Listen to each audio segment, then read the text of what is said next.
The harsh wind carried the dust of the dry plains across the wide, barren expanse. Thomas Hartley, a middle-aged rancher in his early 50s, stood at the edge of his property, squinting into the distance. His boots shifted uncomfortably on the rocky earth, and his hands calloused from years of ranch work clutch the leather reins of his horse with a tight grip.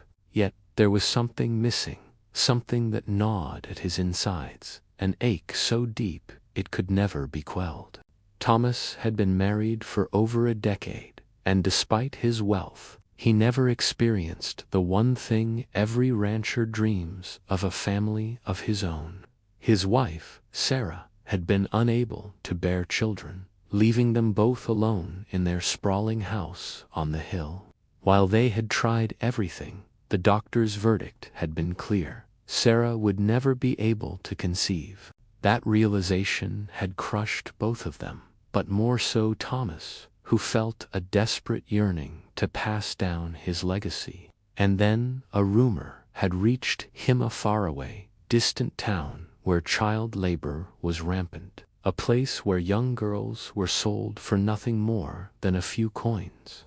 At first, Thomas had dismissed the idea, horrified by the notion. But the thought lingered, growing stronger with each passing day. Eventually, it became an obsession. He had made the decision, a decision that would change everything. Thomas rode for days, crossing barren fields and small, forgotten towns, until he arrived at the decrepit settlement known only as the Refuge. There he met a man named Carl, a shady figure with an unsettling grin. Carl had seen many things that no person should ever have to witness. "You lookin' for a girl?" Carl asked in a gravelly voice, his eyes darting nervously as he led Thomas to a small, dirty barn where the girls were kept. The sight inside made Thomas's stomach churn. His eyes scanned the room, which was filled with ragged, frightened young girls, all with eyes full of fear and hopelessness. Then Thomas's gaze landed on her, a girl no older than 14, with skin as pale as moonlight and dark eyes that seemed too old for someone her age. Her name was Lily, and she didn't speak. But when she looked at Thomas, something unspoken passed between them, a connection that neither could understand. Thomas, overwhelmed by the gravity of the situation, handed Carl the money, sealing the deal. The price was steep, far more than he had expected to pay, but in his desperation, it felt insignificant. "What's your name?" Thomas asked her as they left the barn, his voice soft but trembling. "Lily," she whispered, the word barely escaping her lips. They returned to the ranch, and Lily's new life began. At first, she stayed silent, working the fields, doing whatever Thomas asked, without protest. Thomas had given her a small room by the barn, where she slept on a makeshift mattress. He didn't treat her harshly, but he didn't know how to treat her either. He watched her from a distance, unsure of what to say or do, trapped between the guilt of his actions and the longing for a connection.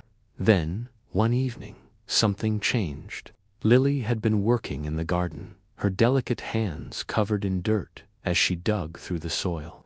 The sun was setting, casting long shadows across the land. Thomas watched her from his porch, his eyes following her every movement. And then it happened. As she dug, her hand brushed against something strange in the soil, a piece of metal, worn and rusted.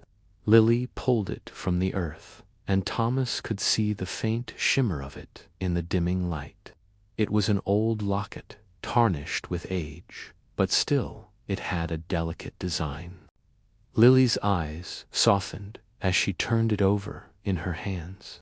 She opened it carefully, revealing a small picture inside a picture of a family.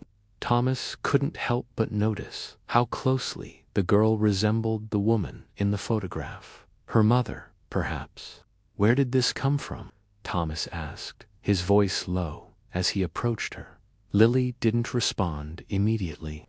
She just stared at the picture, her fingers tracing the edges. Finally, her voice cracked. "My mother," she said, her voice almost a whisper.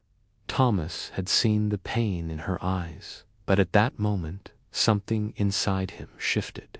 He realized that Lily wasn't just a girl who had been sold for labor.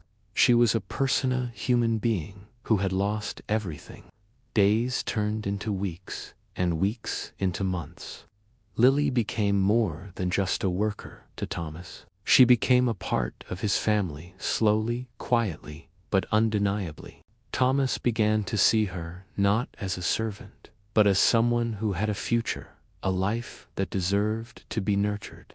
He learned her story bit by bit. Her family had been poor, struggling to survive, until one fateful night when her mother had passed away from illness. Her father, unable to care for her, had sold her to Carl. Lily had never known comfort. She had never known love. Thomas found himself increasingly protective of her. He ensured she had the best food, new clothes, and a warm bed. He even took her to town on occasion, though she was always quiet and withdrawn, like a bird with broken wings. But as Thomas's feelings grew stronger, so did Lily's reluctance to open up. She had seen too much suffering, and she had learned to trust no one. One night, while they were sitting by the fire, Thomas asked her if she had ever thought of leaving the ranch, of finding her real family. "I can't," Lily said softly, her voice barely audible. "I don't have a family anymore." Those words hit Thomas harder than any physical blow. It was then that he realized he could never give her back what she had lost. He could never undo the pain she had endured, but he could try. He could be the father she never had. A week later, something unexpected happened.